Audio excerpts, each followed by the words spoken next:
In business, we have tons of meetings. We are so used to having meetings that actually anything we want to do, we match it with a meeting. But think of it, are meetings always the best way? Once I got a question from an organization that wanted to gather feedback from its board members. They had thought of 5 specific themes to discuss with the board members. They had specific questions for the board members, and they were planning to set up a 3-hour meeting with the board members. You know how it goes? 3-hour meeting, everybody joins, big table, presentation, and then 3 hours boring to death meeting. At best, you get some feedback, or maybe you only get feedback from the really assertive people that throw out their opinions.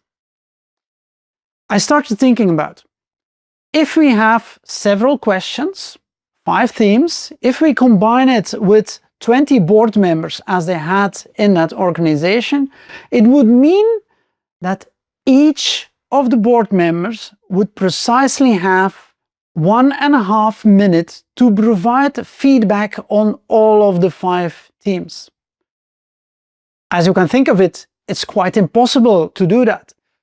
You talk normally more than 1.5 minutes if you provide feedback. So what I did, I advised them to use a different approach. Instead of going for a 3-hour boring to death meeting, we went for a dynamic format.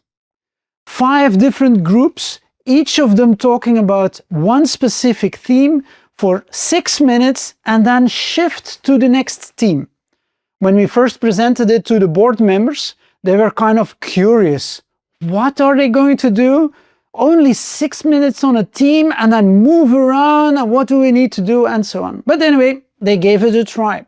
What was the net result is that actually they got way more feedback than they ever had before, because there were several factors. First of all, it was a small team, a sub-team of only 4 people discussing one theme for 6 minutes, so that's quite some interaction you can generate there. Secondly, they had to move from table to table, so it kept dynamic. We had to walk around. There was no possibility to fall asleep just in your chair during a boring to death meeting. Net result, plenty of advice, plenty of feedback from the board member, and it was able to steer the organization to more growth and better results afterwards.